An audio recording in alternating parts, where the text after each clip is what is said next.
It's hot outside, the summer fat and heavy. The heat seeps into my joints, curls in my lungs, presses into my skin. The air hangs, unmoving, thick as cheesecake. I'm stuck painting again, drops of sweat rolling between my breasts.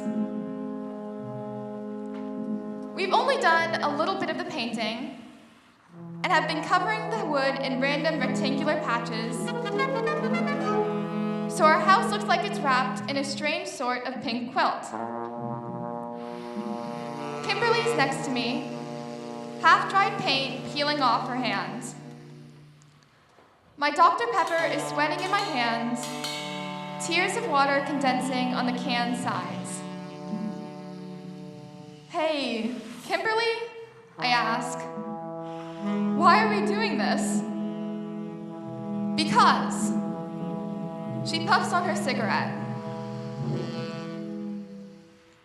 I want a goddamn pink house.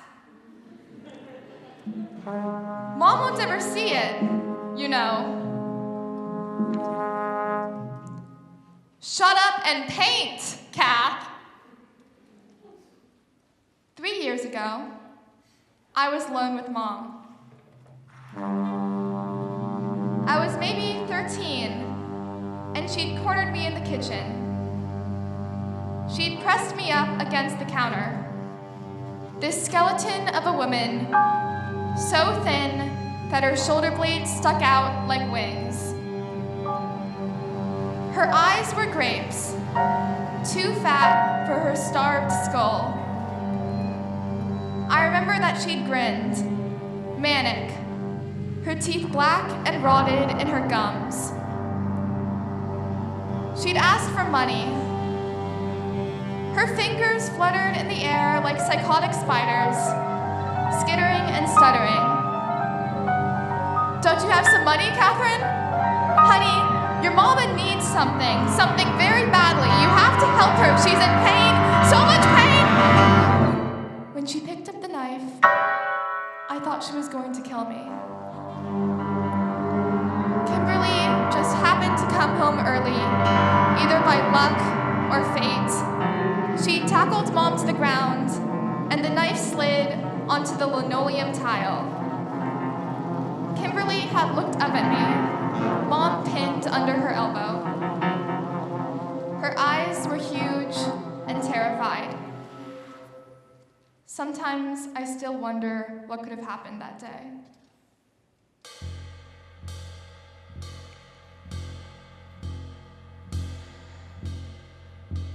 It happens on a Saturday.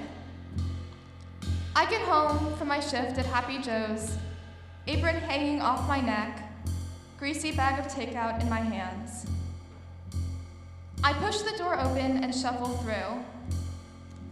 Kath? Edward asks, looking up from the SAT prep book he got from the library in town.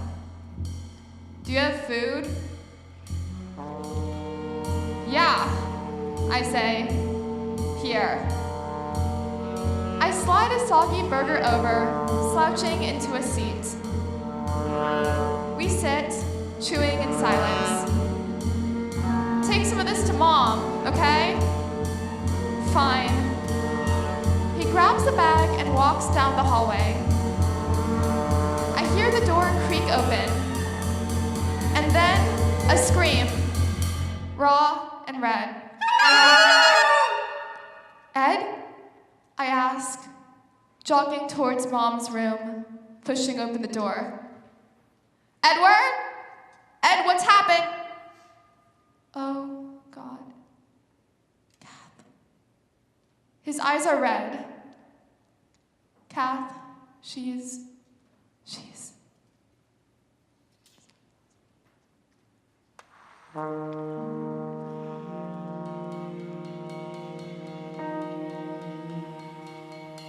The funeral is small. We stand under a blue tarp tent, priest sweating in his robes and scratching his stiff collar. A dog won't stop barking. Mom rests in a coffin, her broken body contorted, pained features smoothed over by foundation. She's like a doll, painted, primped, posed. I imagine her body under layers of deodorant, muscles exhaling, fat liquidizing, heart rotting. It's over quickly. That's because it was cheap. Should have gotten insurance, the priest jokes.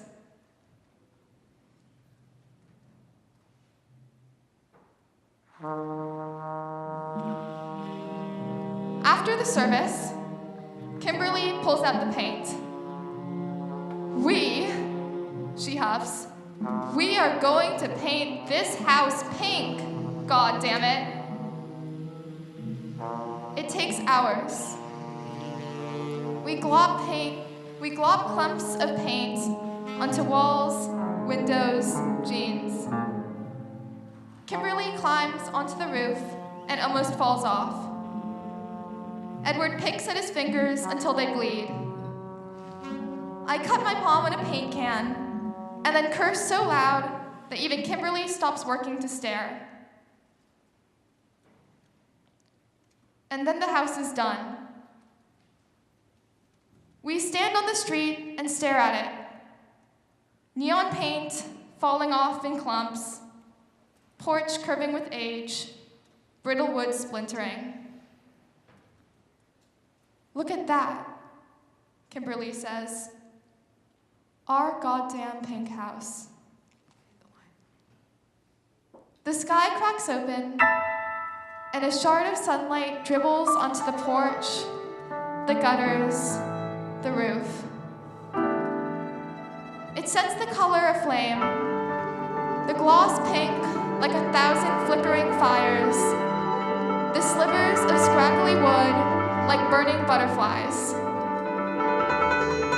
God, Kimberly whispers, it's so beautiful.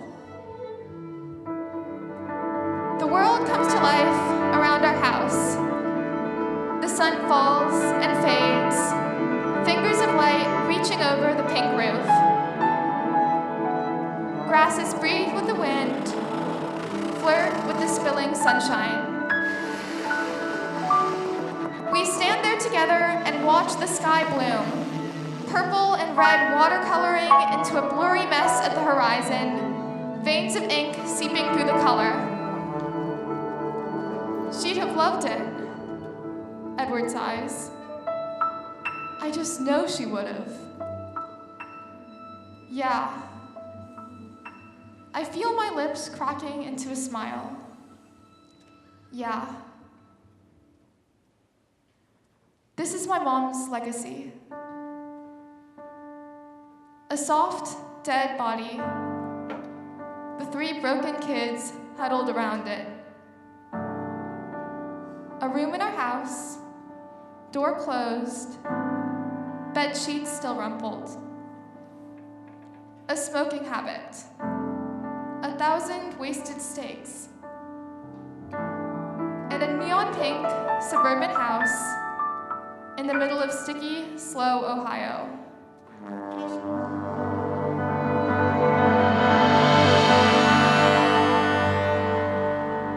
It's enough.